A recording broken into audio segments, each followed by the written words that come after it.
Hello student, welcome to the brains of classes. आज अपन पढ़ेंगे क्लास 8 की मैथ्स। चैप्टर नंबर है अपने पास में 3, एक्सरसाइज है 3.3। ठीक है। क्वेश्चन नंबर 1 में आपसे बोला है गिवन अ पैरेललोग्राम ABCD। ये जो ABCD है ये क्या आपके पास में एक पैरेललोग्राम है। Complete each statement along with the definition और प्रॉपर्टी यूज, यानी कि जो आपने इसमें प्रॉपर्टी यूज ली है या फिर जिससे आप इसका आंसर लिखोगे वो अपने को साथ में लिखना है। ठीक है।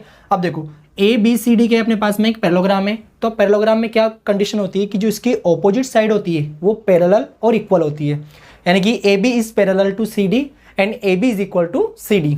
इसी तरीके से AD is parallel to BC, AD is equal to BC। तो यहां से अपन क्या लिखेंगे कि जो AD है वो किसके बराबर होगा। देखो ध्यान से, AD किसके बराबर होगा, BC के बराबर होगा।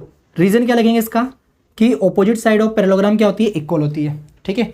तो इसका रीजन लिख देंगे opposite side of parallelogram are equal. Opposite side of parallelogram. ठीक है। एंगल DCB किसके इक्वल होगा, तो एंगल DCB कहां पर बन रहा है, देखो इसमें लिखा हुआ है DCB, यानी कि DCB ये जो एंगल होगा किसके इक्वल होगा, एंगल A के इक्वल होगा, क्योंकि पैरेललोग्राम में ऑपोजिट एंगल क्या होते हैं, इक्वल होते हैं। तो क्या लिखेंगे, एंगल इसके बारे में लिखना है BAC, या फिर आप इसको यहां लिखेंगे अपन BAD। ठीक है। इसको अपन ऐसे भी लिख सकते हैं DAB, BAD या फिर DAB। तो OC है वो किसकी इक्वल होगी, OA की इक्वल होगी, क्योंकि पैरेललोग्राम में जो डायगोनल्स होते हैं वो आपस में एक दूसरे को इक्वल पार्ट में कट करते हैं।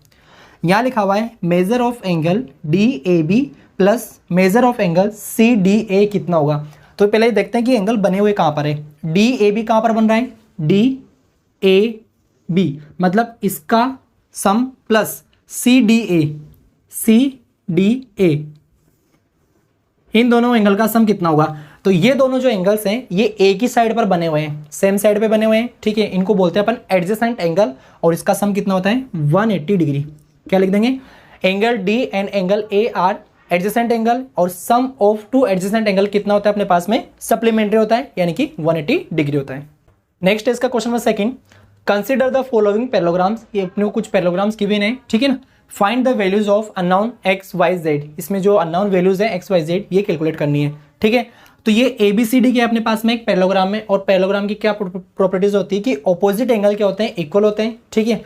और जो एक ही साइड पर बने होते हैं, मतलब कि जो एडजेसेंट एंगल होते हैं उनका सम कितना होता है 180 डिग्री होता है। तो यहाँ से क्या लिखेंगे अपन, देखो ये लिखा हुआ है X और ये लिखा हुआ है 100, यानी कि अपन इसमें लिखेंगे X plus 100 is equal to 180 degree.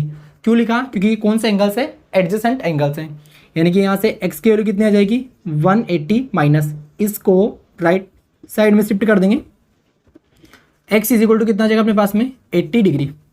Clear यहाँ तक। अब x की वैल्यू कितनी मिल गई अपने को, 80 डिग्री मिल गई। तो जितनी x की वैल्यू है उतनी किसकी वैल्यू होगी, z की वैल्यू होगी। कौन सी प्रॉपर्टी से, ऑपोजिट एंगल प्रॉपर्टी से। और जितनी b की वैल्यू है उतनी d की मतलब y की वैल्यू होगी। तो क्या लिखेंगे, y इज इक्वल टू 100। क्यों लिखा, ऑपोजिट एंगल की प्रॉपर्टी से, opposite angle of parallelogram, opposite angle of parallelogram. और इसी तरीके से जितनी x की वैल्यू उतनी कितनी होगी, z की वैल्यू होगी, यानी कि जो z होगा किसके इक्वल होगा, x के, और वैल्यू कितनी होगी इसकी 80 डिग्री होगी। कौन सी प्रॉपर्टी, सेम। ठीक है। ऑपोजिट एंगल ऑफ पैरेललोग्राम से। तो x का तो आंसर आ जाएगा अपने पास में 80 डिग्री, y की वैल्यू आ जाएगी 100, और जो z की वैल्यू है वो भी कितनी आ जाएगी अपने पास में 80 डिग्री आ जाएगी। का सेकंड पार्ट है, इसमें अपने को x, y और z की वैल्यू कैलकुलेट करनी है। तो z तो कौन सा एंगल है अपने पास में, एक्सटीरियर एंगल, और x और y कौन सा है, इंटीरियर एंगल। सबसे पहले अपन क्या लिखेंगे, x plus 50 is equal to 180। Reason क्या है अपने पास में, ये दोनों कौन से एंगल से, एडजेसेंट एंगल है। तो यहाँ लिखेंगे अपन x plus 50 is equal to 180 degree, adjacent angle of a parallelogram, adjacent angle of parallelogram कैसे होता है, सप्लीमेंट्री होते हैं, यानी कि 180 आंसर आता है सम करने पे। तो यहाँ से x की वैल्यू कितनी आ जाएगी 180, इसको राइट हैंड साइड में शिफ्ट कर देंगे -50, यानी कि x इज इक्वल टू कितना हो गया 130 डिग्री। ओके। x की वैल्यू 130 डिग्री अपने को मिल चुकी है, x इज इक्वल टू हो गया अपने पास में 130 डिग्री।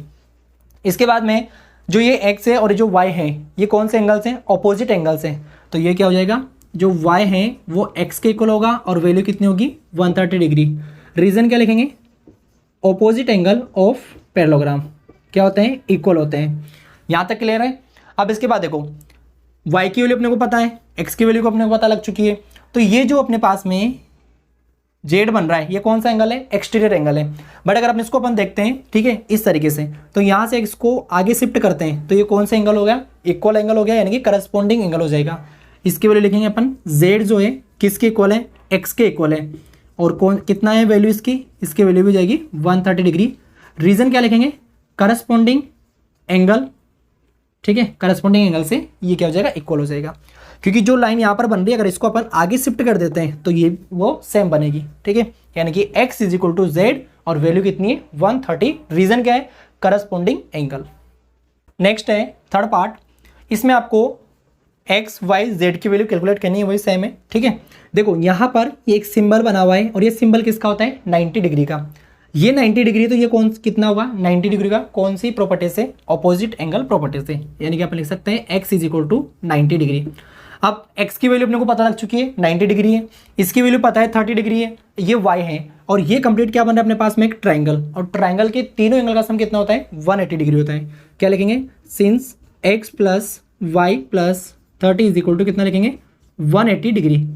कौन सी इससे लिखा अपन ने, angle sum property of triangle. तो यहाँ से x की वैल्यू तो अपने को पता है सही 90 डिग्री, y की अपने को कैलकुलेट करनी है, ठीक है, और 30 इज इक्वल टू कितना हो जाएगा 180 डिग्री।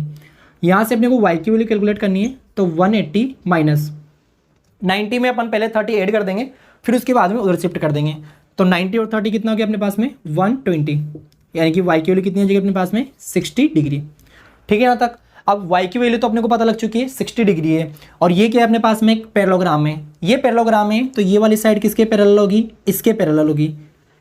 ओके, जब अपने पास में दो साइड पैरेलल होती है और इस तरीके से एक ट्रांसवर्सल लाइन होती है, तो ये एंगल और ये एंगल क्या होता है, इक्वल।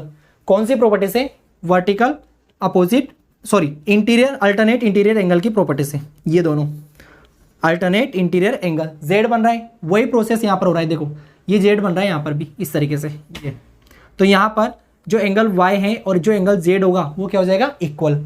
यहाँ लिखेंगे z is equal to Y is equal to 60 degree. Reason क्या है, अल्टरनेट इंटीरियर एंगल, ठीक है, y की वैल्यू z के बराबर हो जाएगी। तो x की वैल्यू तो कितनी आ गई अपने पास में 90 डिग्री, y की वैल्यू 60 और z की वैल्यू 60 डिग्री। नेक्स्ट इसका फोर्थ पार्ट, तो यहाँ पर x और जो 80 है ये एडजेसेंट एंगल है, क्या लिखेंगे, x plus 80 is equal to 180 degree. Reason, adjacent angle का सम कितना होता है, सप्लीमेंट्री यानी कि 180 होता है। तो यहाँ से x की वैल्यू आ जाएगी अपने पास में 180 माइनस 80 डिग्री, 80 को उधर शिफ्ट कर दिया, ठीक है। यहाँ तक यहाँ से x की वैल्यू कितनी मिलेगी अपने को 100 डिग्री, एक वैल्यू तो अपने को मिल चुकी है। अब इसके बाद में जो z है वो कितना होगा, 80 डिग्री होगा। कौन सी प्रॉपर्टी से, करस्पॉन्डिंग एंगल। ये एंगल ऐसे बना हुआ है, ठीक है, इसको अपन ऐसे शिफ्ट कर देंगे, तो यहाँ से क्या लिखेंगे, z is equal to 80 degree. ये कैसे लिखा अपन ने, करस्पॉन्डिंग एंगल की प्रॉपर्टी से लिखा है।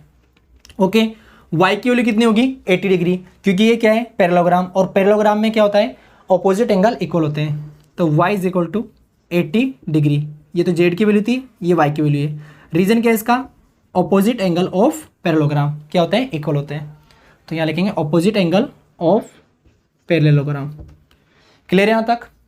इसका फिफ्थ पार्ट है, तो इसमें अपने को y, x और z की वैल्यू कैलकुलेट करनी है, ठीक है। तो सबसे पहले अपन क्या लिखेंगे, देखो y की वैल्यू कितनी आ जाएगी अपने पास में 112 आ जाएगी, y is equal to 112 degree.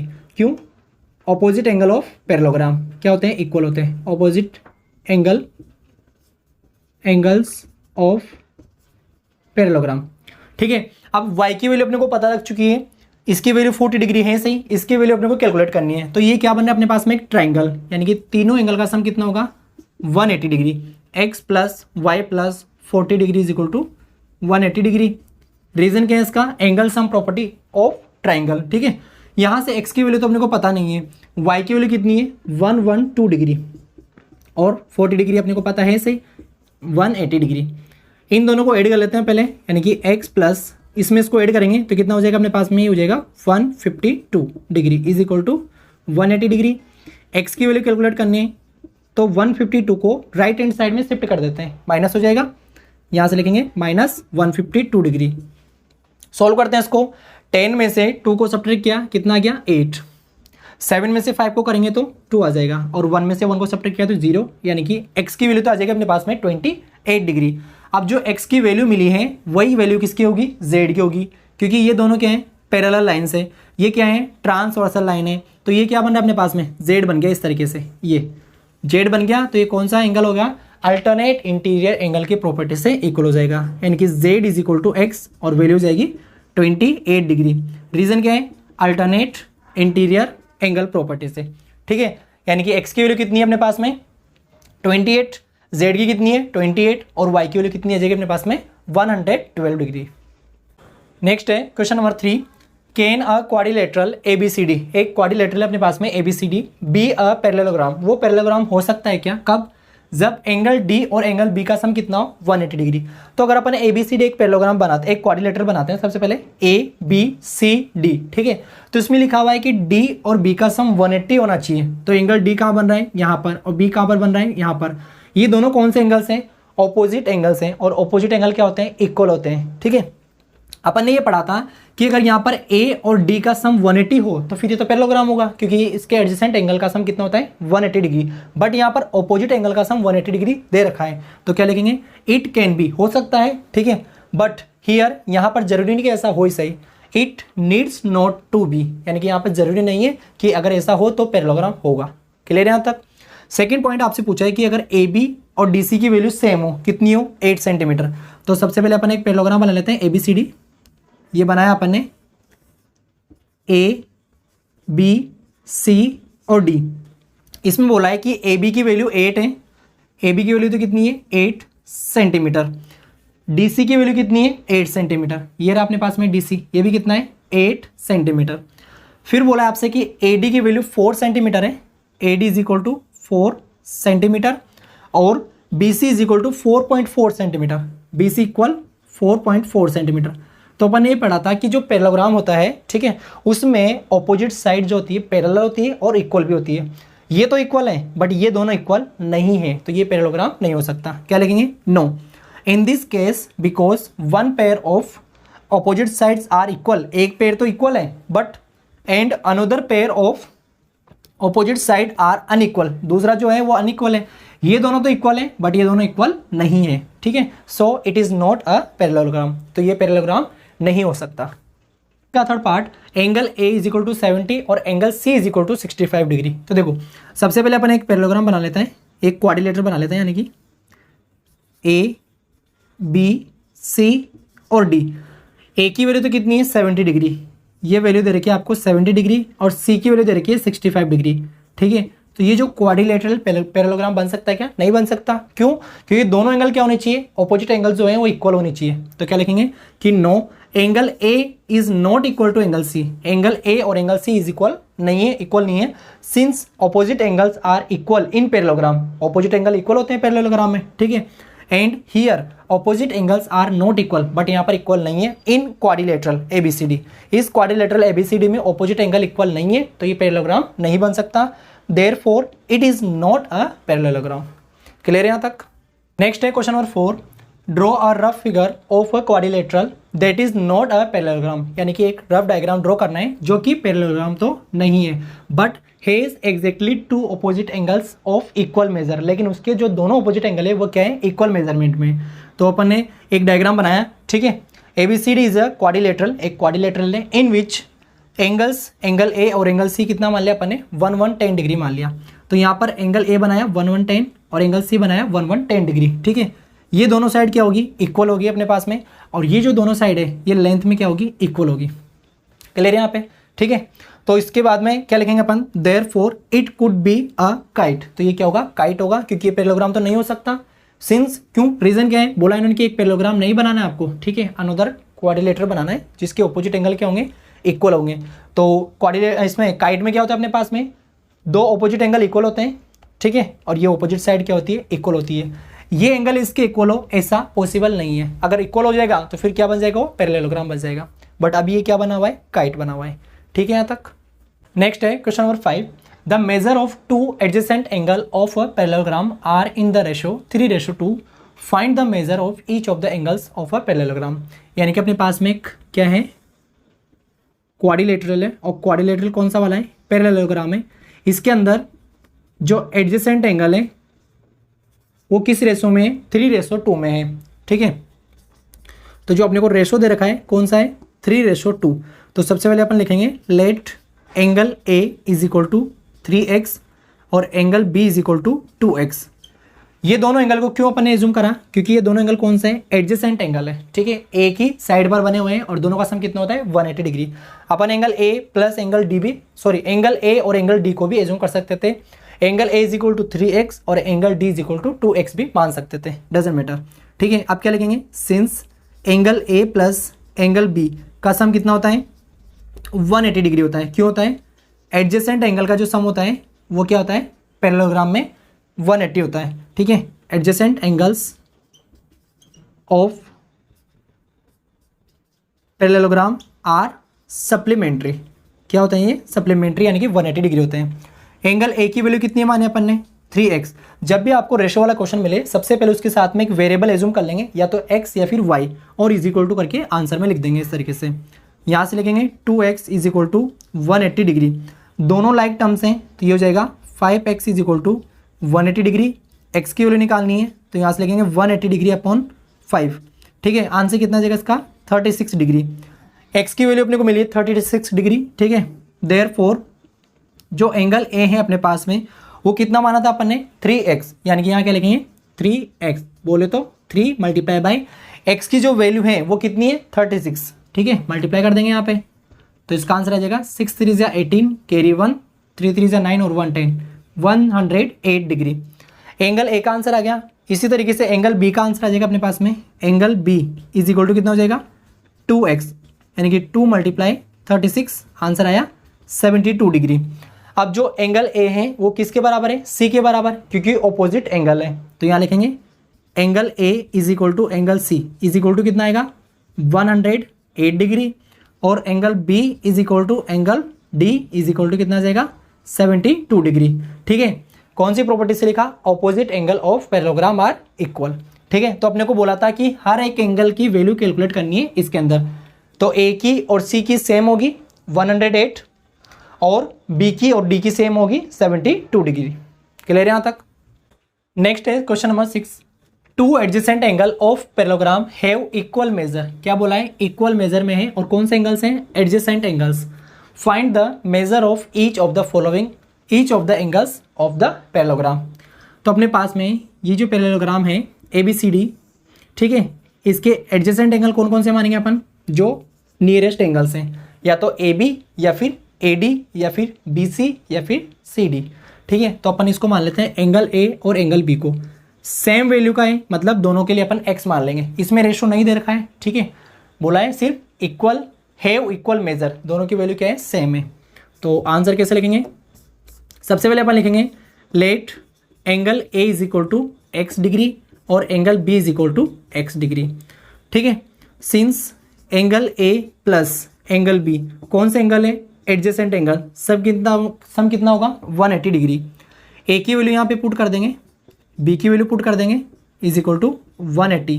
तो यहाँ से कितना आ जाएगा, 2x इज इक्वल टू 180, और x की वैल्यू कितनी आ जाएगी अपने पास में, 180 upon 2 is equal to 90 degree.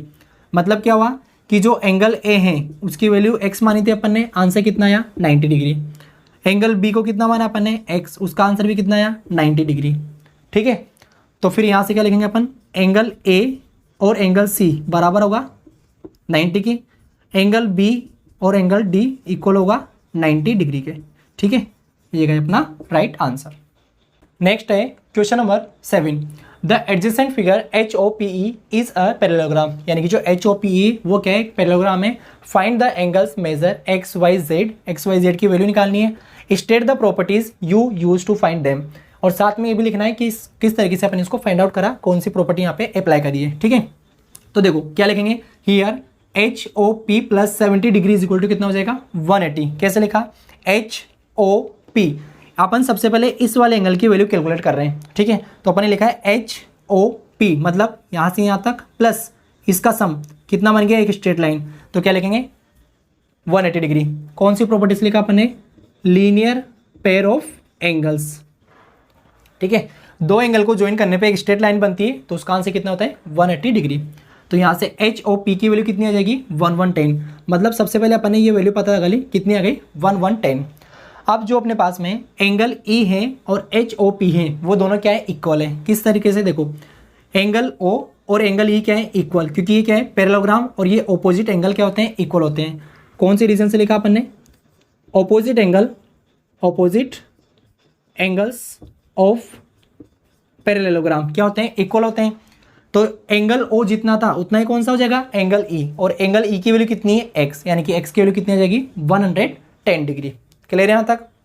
इसके बाद में अपन ने लिखा है कि angle P H E is equal to angle H P O कहाँ पर बन रहा है, देखो पी एच ई ये जो एंगल अपने पास में बना है इस तरीके से ये, ठीक है, और एच पी ओ ये एंगल जो बना हुआ है, तो ये क्या बन गया अपने पास पूरा एक जेड बन गया, ठीक है। तो ये दोनों एंगल क्या हो जाएंगे इक्वल, यानी कि ये एंगल और ये एंगल क्या हो जाएगा इक्वल, यानी कि y इज इक्वल टू कितना आ जाएगा 40 डिग्री। रीजन क्या लिखेंगे इसका, अल्टरनेट इंटीरियर एंगल की हेल्प से इसको लिखा है। इसके बाद में E H O is equal to O, E H O कहाँ पर बन रहा है अपने पास में ई एच ओ, ये जो कंप्लीट एंगल है, ठीक है, ये किसके बराबर होगा इसके बराबर होगा। कौन सी प्रॉपर्टी से, करस्पॉन्डिंग एंगल की प्रॉपर्टी से। ई एच ओ ये जो बन रहा है पूरा एंगल ये इसके इक्वल होगा, तो इसकी वैल्यू कितनी हो जाएगी 70 डिग्री हो जाएगी। बट यहाँ पर दो एंगल बने हुए हैं, एक तो बन रहा है 40 डिग्री, एक बन रहा है जेड, यानी कि 40 plus Z is equal to 70 degree. 40 plus Z equal 70, तो जेड की वैल्यू कितनी आ जाएगी 70 minus 40 is equal to 30 degree. इसका रीजन क्या लिखेंगे, करस्पॉन्डिंग एंगल प्रॉपर्टी, ठीक है। तो इस तरीके से अपन इसकी एक्स वाई जेड की वैल्यू कैलकुलेट करिए। नेक्स्ट है question number 8, the following figures, दो पैरेललोग्राम आपको गिवन है, ठीक है, are parallelograms, find X and Y. Length जो है वो किसमें सेंटीमीटर में। ये क्वेश्चन एग्जाम के पॉइंट ऑफ व्यू से इंपॉर्टेंट क्वेश्चन है, ठीक है। तो देखो GUNS के अपने पास में एक पैरेललोग्राम है, और पैरेललोग्राम की क्या प्रॉपर्टी होती है कि इसकी जो ऑपोजिट साइड होती है वो पैरेलल होती है और लेंथ में इक्वल होती है। तो क्या लिखेंगे GU is equal to NS। तो GU की वैल्यू कितनी है अपने पास में 3y माइनस 1 इक्वल टू 26। यहाँ से 3y इज इक्वल टू कितना हो जाएगा 26 प्लस 1 को राइट साइड में शिफ्ट कर दिया, यानी कि 3y इज इक्वल टू 27, और y की वैल्यू कितनी आ जाएगी 27/3। आंसर आ जाएगा 9 सेंटीमीटर। लिखा हुआ है कि जो लेंथ है वो किस में लेनी है अपने को सेंटीमीटर में। इसी तरीके से क्या लिखेंगे GS is equal to UN value लिख देता है। यहाँ पर क्या लिखा हुआ है 3x इज इक्वल टू 18, और x की वैल्यू कितनी आ जाएगी 18/3, यानी कि x इज इक्वल टू कितना हो जाएगा 6 सेंटीमीटर। तो इसके दो आंसर आ गए, x इज इक्वल टू 6 और y is equal to 9 centimetre, ठीक है।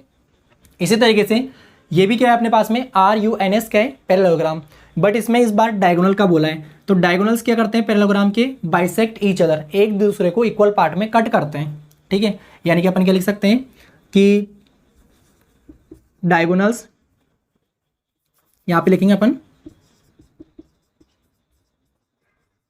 Diagonals of parallelogram bisect each other, एक दूसरे को इक्वल पार्ट में कट करते हैं, ठीक है। देयरफॉर क्या लिखेंगे, यहां पर जो OU है वो किसके बराबर हो जाएगा OS के बराबर हो जाएगा, यानी कि OU इक्वल टू OS। ये पॉइंट गिवन नहीं था, अपन ने एज्यूम कर लिया इसको। तो यहाँ से क्या लिखेंगे y plus 7 is equal to 20, तो y की वैल्यू कितनी है अपने पास में 20 माइनस 7 इक्वल टू 13 सेंटीमीटर। सबसे पहले अपन इसको इसी इक्वल क्यों प्रूव किया, इक्वल क्यों लिखा, क्योंकि अपने को y की वैल्यू पहले निकालनी थी। इसमें दो वेरिएबल्स हैं x और y, तो अपन ने वैल्यू निकाल ली, अब ये वैल्यू वहाँ पर पुट कर सकते हैं। और इसी तरीके से क्या लिख सकते हैं अपन OR equal to ON, OR की वैल्यू कितनी है 16, और ON की वैल्यू कितनी है अपने पास में x प्लस वाई। तो यहाँ लिखेंगे 16 is equal to X plus Y, Y की जगह पे अपन लिख देंगे 13, तो यहाँ लिखेंगे 16 is equal to X plus 13। X की वैल्यू कितनी आ जाएगी 16 माइनस 13, तो यहाँ से एक्स की वैल्यू हो जाएगी 3 सेंटीमीटर। नेक्स्ट है क्वेश्चन नंबर 9, आपको दो पैरेललोग्राम गिवन है, कौन कौन सा RISK और CLUE, ठीक है। In the above figure both RISK and CLUE are parallelograms find the value of X, X की वैल्यू कैलकुलेट करनी है। तो क्या लिखेंगे, देखो दो पैरेललोग्राम है अपने पास में, एक तो है आर आई एस के ऐसे बना हुआ है और एक बना हुआ है ऐसे। तो क्या लिखेंगे, इन पैरेललोग्राम आर आई एस के, ये रहा आर आई एस के की वैल्यू कितनी 120, तो आई की वैल्यू भी कितनी हो जाएगी 120 डिग्री। कौन सी रीजन से, वर्टिकल ऑपोजिट एंगल से। कौन सा रीजन लिखेंगे अपन यहाँ पर, तो के की जो वैल्यू है वो किसकी इक्वल हो जाएगी, आई की। रीजन क्या लिखेंगे, opposite angle. R I S is equal to angle K equal to 120, कितना हो जाएगा, ऑपोजिट एंगल ऑफ पैरेललोग्राम की हेल्प से। फिर इसको अपन एंगल एम एज्यूम कर लेते हैं, ठीक है, और इसको अपन एंगल एन एज्यूम कर लेते हैं। क्या लिखेंगे, एंगल एम प्लस 120 कितना हो जाएगा 180 डिग्री। रीजन क्या लिखेंगे, लीनियर पेयर ऑफ एंगल्स, क्योंकि दोनों को ऐड करने पे क्या मिल रही है अपने को, एक स्ट्रेट लाइन मिल रही है, यानी कि दोनों का सम कितना होगा 180। तो एंगल एम की वैल्यू कितनी आ जाएगी अपने पास में 60 डिग्री। एंगल एम की वैल्यू आ गई अपने पास में 60 डिग्री। ओके डन यहाँ तक। इसके बाद में देखो ई सी आई की जो वैल्यू है वो एंगल एल के बराबर होगी करस्पॉन्डिंग एंगल के हेल्प से। ये 70 है तो फिर ये भी कितना हो जाएगा 70 डिग्री। क्या लिखेंगे, E C I equal L equal 70 degree, reason corresponding angle. ये एक ट्राइंगल है अपने पास में, वैल्यू तो अपने को ये कैलकुलेट करनी है, बट ये अपने पास में एक ट्राइंगल है तो इसकी वैल्यू अपने को पता है 60 डिग्री, इसकी वैल्यू अपने को पता लग चुकी है 70 डिग्री। तो अपन एंगल सम प्रॉपर्टी से इस एन की वैल्यू निकाल लेंगे, उसका वर्टिकल अपोजिट लगा देंगे, एक्स की वैल्यू आ जाएगी। ठीक है, तो क्या लिखेंगे, angle M angle N plus angle C, ये ई सी आई मतलब एंगल सी की वैल्यू इज इक्वल टू कितना लिखेंगे 180। एम की वैल्यू अपने को पता है कितनी है अपने पास में 60 डिग्री, एन की वैल्यू अपने को कैलकुलेट करनी है और सी की वैल्यू अपने को पता है 70 डिग्री। एन की वैल्यू निकालेंगे कितनी आएगी 50 डिग्री।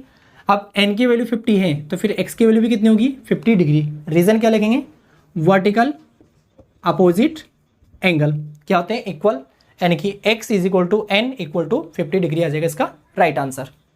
नेक्स्ट है question number 10, explain how this figure is a trapezium which of its two sides are parallel. कौन सी वाली टू साइड पैरेलल है और ये बताना है कि ये किस तरीके से ट्रेपेजियम बना है। ठीक है, तो क्या लिखेंगे, हियर एंगल m कितना है 100 और एंगल l कितना है 80, दोनों को सम करेंगे कितना आ जाएगा 180 डिग्री। ठीक है, देयरफॉर इसका मतलब क्या हुआ कि जो एन एम है ये वाली साइड जो है एन एम और के एल जो है वो कैसी है पैरेलल है, आर पैरेलल, क्योंकि दोनों का सम कितना आ रहा है 180 आ रहा है, मतलब ये एडजेसेंट एंगल सम है और ये कितना है 180। Hence K L M N is a trapezium, तो ये क्या हो जाएगा ट्रेपेजियम हो जाएगा। ठीक है, इसको पैरेललोग्राम कब बोलेंगे अपन, जब इसके ऑपोजिट एंगल क्या होंगे इक्वल होंगे। ठीक है, नहीं तो पैरेललोग्राम में भी क्या होता है एडजेसेंट एंगल का सम 180 होता है, बट यहाँ पर एडजेसेंट एंगल का सम 180 तो है लेकिन ऑपोजिट जो एंगल है वो इक्वल नहीं है, तो ये पैरेललोग्राम तो नहीं है। फिर क्या है ये है अपने पास में ट्रेपेजियम, क्योंकि दो ऑपोजिट साइड क्या है पैरेलल है और एडजेसेंट एंगल का सम कितना है 180 डिग्री। नेक्स्ट है question number 11, find measure of angle C, यानी कि एंगल सी की वैल्यू कैलकुलेट करनी है if A B is parallel to D C. A B और डी सी क्या है पैरेलल है, तो यहाँ पर जो ए बी और ये जो डी सी है पैरेलल है, तो फिर क्या होगा जो एडजेसेंट एंगल होगा उसका सम कितना होगा 180 डिग्री होगा। अभी लिखा है जस्ट पहले क्वेश्चन में, तो क्या लिखेंगे, here angle B plus angle C की वैल्यू कितनी आनी चाहिए 180। क्यों, रीजन ये है अपने पास में क्योंकि दोनों लाइंस कैसी है पैरेलल है तो एडजेसेंट एंगल का सम 180 डिग्री और बी की वैल्यू आपको गिवन है 120, तो मेजर ऑफ एंगल सी निकालेंगे अपन कितना जाएगा 60 डिग्री। ठीक है, यह आ जाएगा इसका राइट आंसर। नेक्स्ट है इसका question number 12, find the measure of angle P. Major of angle P calculate करना है and major of angle S if S P और आर क्यू क्या है पैरेलल है। ठीक है, देखो यहाँ पर अपने पास में ये जो एस पी और आर क्यू जो है वो क्या है पैरेलल लाइन से, तो अपने को एक तो एंगल एस की वैल्यू कैलकुलेट करनी है और एंगल पी की वैल्यू कैलकुलेट करनी है। साथ में आपसे बोला है if you find measure of angle R, अगर अपने को एंगल आर की वैल्यू पता है जैसे कि कितनी है यहाँ पे 90 डिग्री है। ठीक है, is there more than one method to find angle measure of angle P, तो फिर इसमें पी की जो वैल्यू है वो अपन कैलकुलेट कर सकते हैं क्या किसी दूसरे मेथड से भी। ठीक है, तो देखो क्या लिखेंगे, here angle P plus angle Q कितना हो जाएगा 180 डिग्री। क्यों हो जाएगा, क्योंकि एंगल पी ये रहा अपने पास में, ठीक है, एंगल क्यू ये रहा अपने पास में, दोनों का सम कितना आएगा 180। क्यों, रीजन क्या है, दोनों लाइन कैसी है पैरेलल है, तो फिर ये कौन से एंगल्स हो जाएंगे एडजेसेंट एंगल और सम कितना हो जाएगा 180 डिग्री। पी की वैल्यू तो अपने को कैलकुलेट करनी है और क्यू की वैल्यू को अपने को पता है कितनी है 130, तो यहाँ से पी की वैल्यू कितनी आ जाएगी अपने पास में 50 डिग्री 180 में से माइनस करके। ठीक है, एंगल आर की वैल्यू 90 डिग्री गिवन है, सिंबल बना हुआ है, कितना है 90 degree. Angle S plus 90 is equal to कितना होगा 180, वही सेम प्रोसेस, इन दोनों का सम भी कितना होगा 180, क्योंकि दोनों लाइन कैसी है पैरेलल। तो एंगल एस की वैल्यू कितनी हो जाएगी 90 डिग्री, ठीक है। फिर इसके बाद में क्या लिखेंगे कि यस, इसको अपन दूसरे मेथड से भी फाइंड आउट कर सकते थे, कैसे, yes one more method is there to find angle P, angle P को कैलकुलेट करने का एक दूसरा मेथड भी है, कौन सा है, एंगल एस आर क्यू और पी, चारों एंगल का सम कितना होगा 360, क्योंकि ये क्या है अपने पास में क्वाड्रिलेटरल। एस की वैल्यू कितनी है 90 डिग्री, ठीक है, आर की वैल्यू कितनी है 90 डिग्री गिवन है, क्यू की वैल्यू कितनी कैलकुलेट करी अपन ने, क्यू की वैल्यू अपने पास में 130 डिग्री, और पी की वैल्यू फाइंड करना ही अपने को, इज इक्वल टू 360। तो 90 और 90 हो गया 180, ठीक है, 180 में 130 ऐड कर देंगे, कितना हो जाएगा 310, उसको राइट हैंड साइड में शिफ्ट कर देंगे, माइनस हो जाएगा। तो 360 में से 310 को माइनस करेंगे तो एंगल पी की वैल्यू कितनी आ जाएगी अपने पास में 50 डिग्री, ठीक है। जो वैल्यू यहाँ पर मिली है वही वैल्यू अपने पास में यहाँ पर भी, यानी कि वैल्यू क्या आएगी सेम ही आएगी, ठीक है। तो इस वीडियो में इतना ही, इसमें अपन ने इसकी एक्सरसाइज 3.3 को कंप्लीट किया है। आई होप आपको वीडियो अच्छी लगी होगी, अगर वीडियो अच्छी लगी है तो वीडियो को लाइक शेयर करना है और चैनल को सब्सक्राइब करना है, ठीक है। मिलते हैं नेक्स्ट वीडियो में, थैंक्स फॉर वॉचिंग।